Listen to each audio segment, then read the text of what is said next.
Hey everybody, welcome back to another video, and as you can see, I'm in a different spot right now, doing some construction. Hopefully that will be done in the next month. I'll have a nice little studio area, but for now my setup is pretty shit, as you can see. But yeah, we're still gonna make some videos, right? I've been putting out some shorts, and let's actually get some good quality content on the channel. So what does that entail? Well, today I'm gonna be talking about how to op T side, right? I have a 5 things oppers must know, and that basically focused on the CT side. And in my opinion, opping on T side is a lot more difficult than opping on CT side. For example, just to prove that point, if you're a CT side opper, right, you can hold something like this. There's the ang. Something like this, right? And they're probably gonna peek into you, and you just get the kill, and then you fall off. Or, something like this. This is a bit more standard. They peek into you, you get the kill, you fall off. And that's all you have to do for CT side, right? When it starts to, they start to execute and stuff, then it gets a little bit more difficult as a CT opper. But overall, I think CT side opping is a lot easier, and gives people a false sense of confidence when they're like, oh, I'm an opper. No, you're just really good at CT side Mirage with an op, which is not that difficult to do. Now, T side is where things get difficult. So we're going to be talking about 3 different things, or 3 different ways to op on T side. And it's not that you have to stick to one of these ways throughout the entire game, right? You're supposed to use a mix of these 3. You can be better at some things than others, but overall you're going to be mixing all of these into your gameplay. So the first way is just defaulting and holding for a push, right? You're basically playing like you're a CT side opper, right? And you're just sitting back here waiting for the guy to jiggle with a nade out or with a gun out, or maybe an opper peeks into here. You get the kill, you fall off. Simple as that, right? And there's a lot of different spots, especially on overpass, that you can go do that. So, sitting down here, maybe you want to pick this angle instead of this angle, since it's very commonly pre-fired, right? Or even up here, as you're coming out of the stairs, it's not that difficult to, come up here, post up, and just wait for a swing.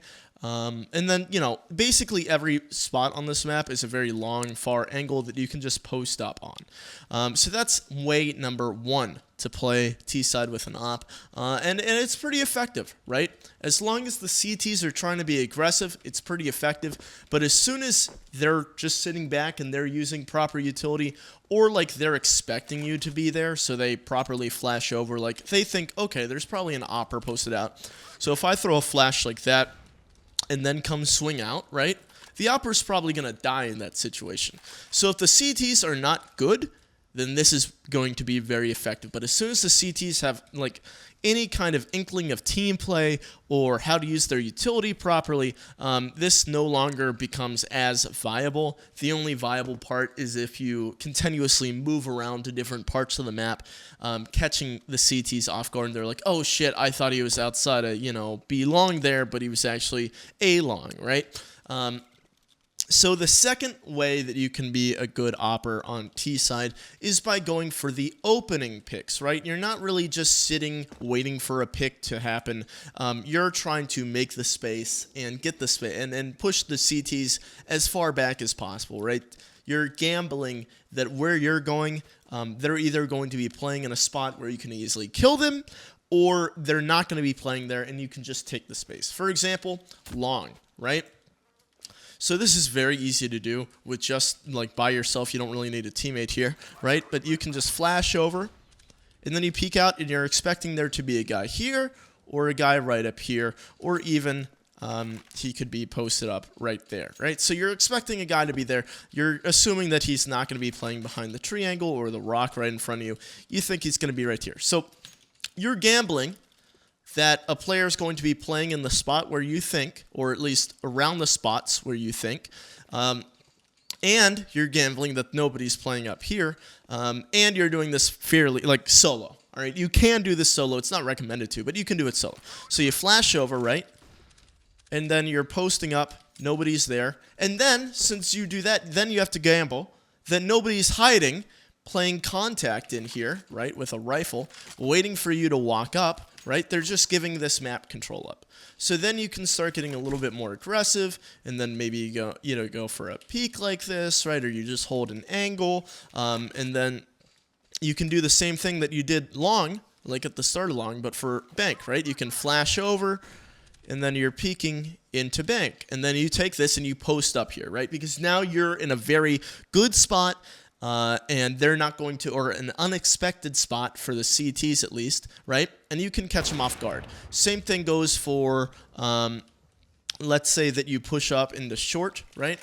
And you scope so they can't hear you scope, and then you're walking up, right? And then you're going to post up maybe right here, so you're not exposed to too many angles, right? This will catch somebody off guard, or even if there's nobody there and you've held that and you want to start going right here, right? Just getting that quick entry and then falling off, right? Where you're taking that fight to them instead of having them take the fight to you. Or, I mean, you can even consider this angle taking the fight to them, right? Just coming out here thinking that somebody might be there, right?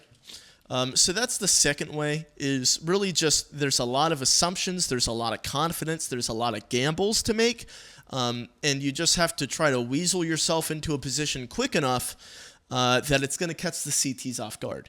You know, if it's a minute into the round, yeah, I'm going to start to expect there to be somebody, creeping up there. But if it's, 20, 30 seconds into the round and I have a guy right here, right? Or there's an enemy right here, I'm not going to expect that as a CT. I'm not going to be ready for somebody to be there already. Or, maybe the team miscommunicates and I have a guy in bathroom and I just don't know that they could be that far up long without him hearing anything. Right? So that's the second way. Now the third way is probably the best way to do it, but it requires the most practice. You can't really do this in a pug setting unless you're queued with some teammates. But that's using teammates to help you get your pick, right? Help you get in a good spot. And this is very difficult for oppers to do, or newer oppers to do, because one, they don't feel super comfortable calling for their teammates to help out. They don't really know what to call for their teammates to help out, right? You just don't really know some set plays like this. So it's something that you can get into an offline map and really think about. So for example, just off the top of my head, if I wanted to be an opper, right? Or if I was an opper and I wanted to be coming up top connector and peek right there, right? If I just dry do that, one, I'm exposed to so many angles right there, there, and even close right here. All right, but how can I get this kill more easily? What can I do to help myself here? Well, I can't really do too much, because coming out of this way, like just flashing, they're gonna see that flash coming and they know where it came from, right? But what I can do is I can have a teammate flash over like that, and maybe even have a second teammate, right here, and he's like, oh, I spotted him in divider, right, in bracket. Or he's like, I don't want to peek this, I'm pretty sure there's an opper there. So that flash over will allow my teammate party to swing out, pinch this guy, and then I can also swing out, right? I have to clear this beforehand, and then I just have to go on the assumption that they're not going to peek me, right? There's a gamble. Not everything's going to be the safest thing to do. So there's a gamble of, okay, I don't think he's going to peek me right here. Waiting for flash. Okay, he flashed, and then I peek out, right? If there's a guy there, I get that kill. If there's a guy here, he probably sees my scope, and he goes, oh, I can kill this guy, and then I have a teammate coming out here, right, to fight. And he's probably blind by the flash as well. Maybe he turned, right? The only way that this can fail is if there's a guy right here, doesn't get blinded by the flash, peeks out on it, kills me, and then he can fall off without getting traded, right? So you have to know the risks, you have to know the rewards, and you have to tell your teammates what they are to do, right? So this is something that you really want to this is more of a team environment where you're in an offline server and you're talking about it with your teammates and you're saying, all right, your job here is to clear out this, and then we're going for that. And so, there's a lot of moving parts, and just for that, 3 people have to be involved, right? And then there's, different picks that you can do, right? You can get up on here and you can say, okay, this is kind of clear, and then you can have your teammates walk up, right? It's maybe like a 4th way to op on T side, but I think it's more closer to the first way that I went over. It's like if you get this control, right, and you're just posted right here, then you can have a couple teammates start walking up along the wall so they don't get peeked, and you're just posting up for your teammates, right? You're playing I like your big brother, right? You're just watching over everything.